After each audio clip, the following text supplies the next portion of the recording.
They say the hardest thing in this world is to live in it. For the Buffy reboot, the hardest thing was surviving one phone call. A full pilot filmed. A returning Sarah Michelle Gellar. An Oscar-winning director in Chloe Zhao.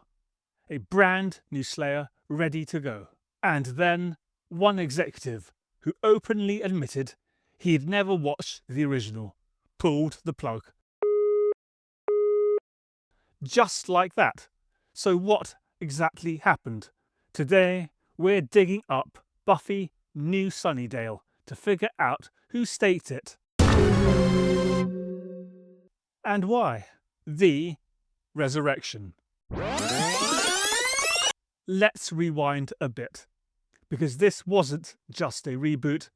This was being positioned as a continuation, a rebuilt Sunnydale, new generation, same world, just older, a bit more cynical, a bit more self-aware, and crucially, this is the project that finally got Sarah Michelle Gellar to come back. No way!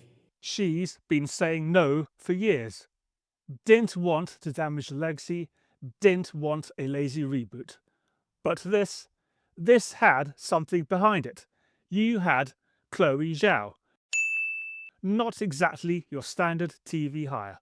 You had a new lead, Ryan Kira Armstrong, playing Nova, a young Slayer discovering her role, and Buffy herself.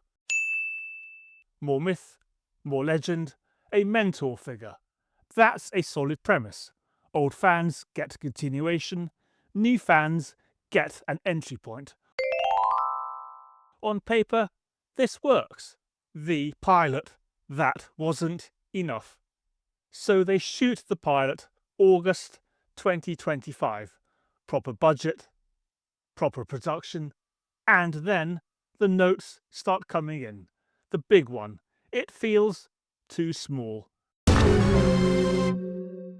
Too small? This is where the disconnect starts. Because what they had was character-driven storytelling. What the execs wanted was probably something louder, bigger, more event TV. So what do? Rewrite.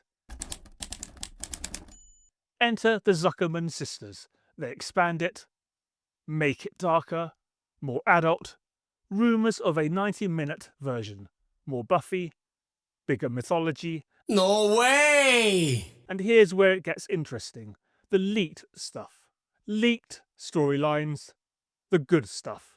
Now this is where things actually sounded kind of compelling. Sunnydale isn't just rebuilt, it's split. Old Sunnydale, darker, rougher. New Sunnydale, polished, commercialised. Even leaning into it as a tourist attraction. That's clever. That's commentary. Then you've got Nova, a bookish kid, not a natural fighter. That mirrors early Buffy, but not exactly the same. And then the twist. The Watcher figure, potentially a vampire. That's a strong hook. That flips the dynamic. That gives you tension built into the core relationship. This isn't lazy reboot territory. This is actually trying something. The executive decision. And now we get to the part that sounds like parody. According to Sarah Michelle Gellar herself, the decision came down to just one person, one executive. No way! Who openly said the show wasn't for him. And this is the key bit. He'd never watched the original, not even one episode. Now, let that sink in. You're in charge of a legacy property, massive fan base, cultural impact, proven longevity, and your take is not for me. That's not analysis, that's preference. And preference just killed a multi-million-dollar project. And the timing, Even worse, the call comes in just as Sarah Michelle Gellar is about to go on stage at SXSW. Chloe Zhao is heading into the Oscars. Momentum gone.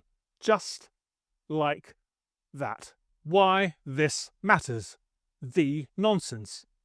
This is where it stops being about Buffy No way.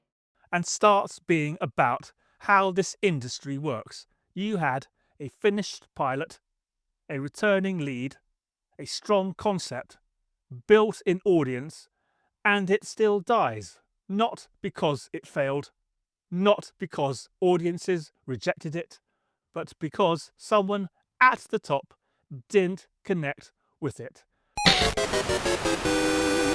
That's the risk with modern streaming. Everything funnels through fewer decisions, and those decisions aren't always based on storytelling. Sometimes it's just taste, or worse, lack of understanding. That's where the nonsense lives. Final thought. The irony. Buffy survived vampires, demons, gods, but couldn't survive a boardroom. So now the question is this thing actually dead? Or does it get picked up somewhere else? Because if that pilot exists, someone's going to want it. Let me know what you think. Would you have watched this? Or do you think Buffy should have been left alone? And if you enjoy breaking down this kind of industry nonsense, hit like and subscribe, because this one might not be over yet.